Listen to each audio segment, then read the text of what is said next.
Hi, and welcome to your functional fitness workout.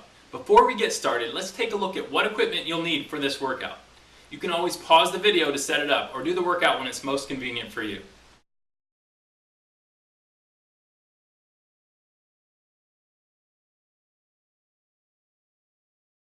This circuit is made up of primal movements, and as always, I will be teaching you one lower body exercise involving either squatting, lunging, or bending, and then one exercise each of a push and pull exercise, and finally a core exercise. So just 4 exercises in all, but these are guaranteed to be some of the most effective exercises that you'll find. In this video, I'm going to be leading you through an introduction to each exercise and then one full circuit of this workout. But depending on your fitness level, you can go through it as many as 4 times. Also, pay attention to the modifications that I provide you with so that the exercises are helping your body and not hurting it. Okay, so let's get started with the exercise demonstrations.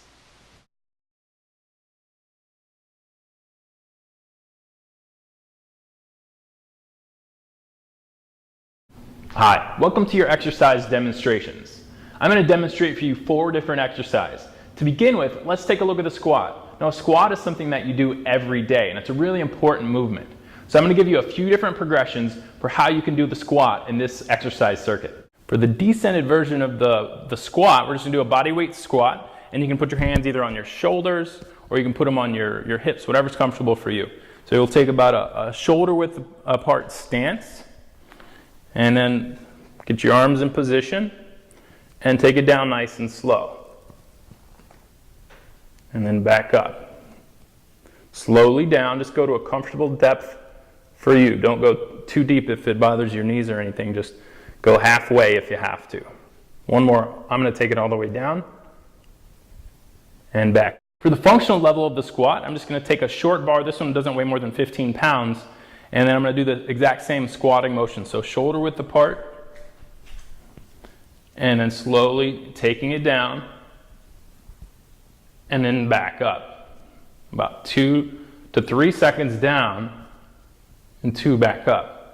One more time, nice and slow. The core is activated, belly button's in, and back up. And that's just the functional level of the squat. For the ascended version of the squat, I'm going to do actually a squat jump, which is a power exercise. So if you can't safely and effectively do the previous back-loaded squat, then hold off before you do this one. But it's going to be the same position to start with, about shoulder width apart.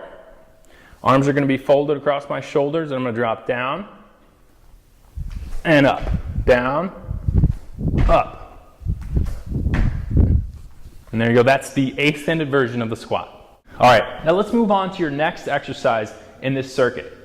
This is a push-up. Now, it may not be your favorite exercise, but I'm going to give you a few different ways that you can try it if it's new to you or if it's not something that you're particularly good at. So let's take a look at the demonstration for the push-up exercise. Now, I'm going to show you how to do a descended version of a push-up. So it's going to be a push-up from the kneeling position.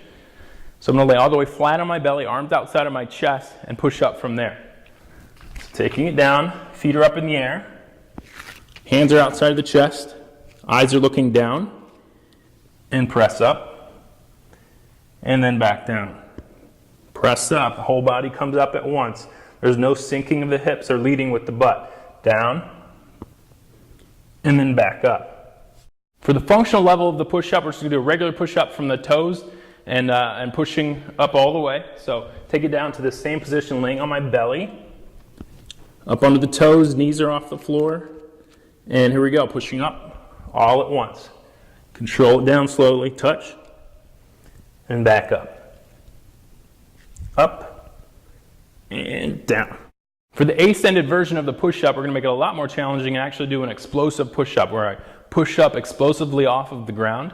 So I'll go to the same starting position, down here, and explode up. Down, explode up. For the next exercise, we're going to do a pull exercise, and this is called a bent over row. So I'm going to give you 3 different versions for how you can do this one. This is an important exercise. It's something you do every day where you bend over and pick something up. So take a look at these 3 versions and pick the right one for you. For the descended version of the bent over row, I'm going to use my knee as a support. You can also use a bench or a chair if you want to. So I'm going to take my left foot and put it forward, left hand on this knee to support myself, and then get my back nice and flat.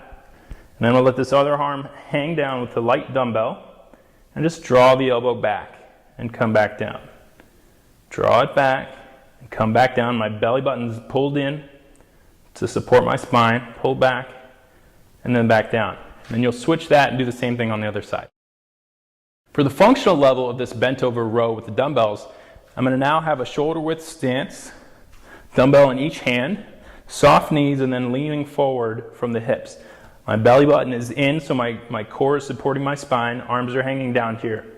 And I'm drawing the elbows back, and then back down. Taking the elbows back, and back down. Elbows come back, squeeze the shoulder blades, and then back down. For the ascended version of this dumbbell bent over row, I'm going to go on one leg with one arm holding the dumbbell. So standing on my left foot with a soft knee, I'm going to bend forward from the hips, lifting up my right leg. Back is flat, belly button's in, and drawing the elbow back. Come back down, draw the elbow back, and come back down. Elbow comes back, and nice and slow on the way down. All right, the last exercise in this circuit is for your core, and this is a Swiss ball crunch. So if you haven't been on a stability ball before, be careful, get a spotter. It's an unstable surface. I've got one that's got a little bit of sand in it, so that keeps it sturdy and in place. But take a look, there's 3 different versions for how you can do this one and pick the right one for you. For the descended version of the Swiss ball crunch, we're just gonna go nice and easy, no added weight, arms are folded across the chest to make it easier. So I'll take it out, laying back on the ball. Okay, so I can go all the way back. Fingertips are by the ears and head goes back. Curling up the head first, and then crunch with the rest of the body. Taking it back, I'm not supporting my head. Come up with the head first, and crunch. Now, I'm talking about when you're doing it, you want to keep the mouth closed, tongue on the roof of the mouth. And crunch. Now, when you do this one, if you have any sort of dizziness in that position, just be careful. You definitely want to consult your physician. For the functional level of the Swiss ball crunch, I'm going to add a weight of a dumbbell to my chest. Same exercise, except now there's a little bit of a load that I have to lift up. So I'll take it back out. Same position to start out with. This is going to be on my chest, and then going back again. Head goes back. Head comes up first, and then crunch. Take it back all the way. Mouth closed, tongue on the roof of the mouth. Up. And back. One more time. Up. And back. For the ascended version of this Swiss ball crunch, I'm going to take a medicine ball. You can use a dumbbell or something to hold back over your head as you do the crunch. Same position to begin with. And I'm going to take this medicine ball, press it up over my head, and then take it back. All the way back. And crunch up. Back. And up.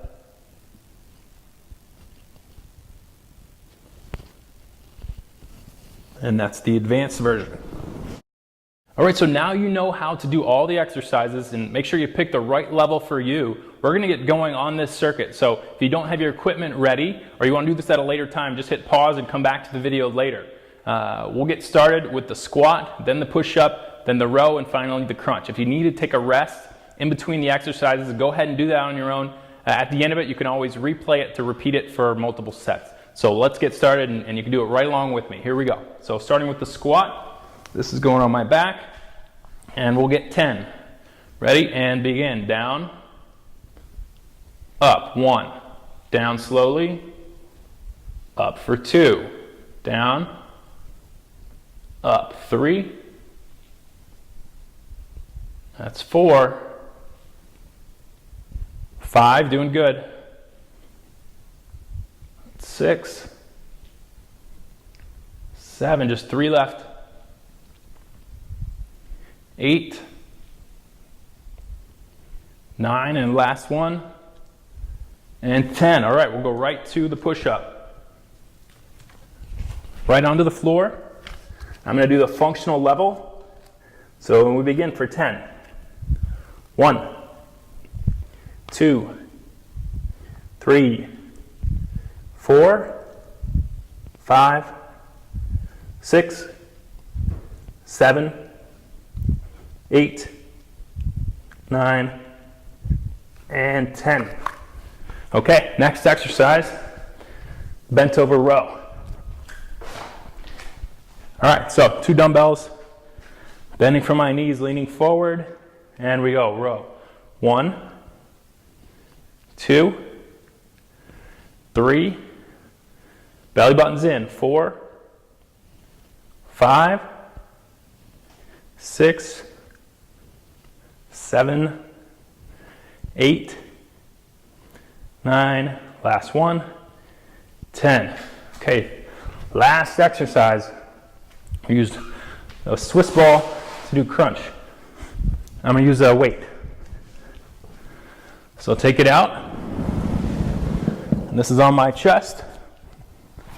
And I'm going back. Up for 1, 2, 3, 4, 5, 6, doing good, almost there. 7, 8, 9, last one, and 10, good. All right, so that's the end of the circuit for one set. Again, if you want, just rewind it and do it again. Great job, and I'll see you next time.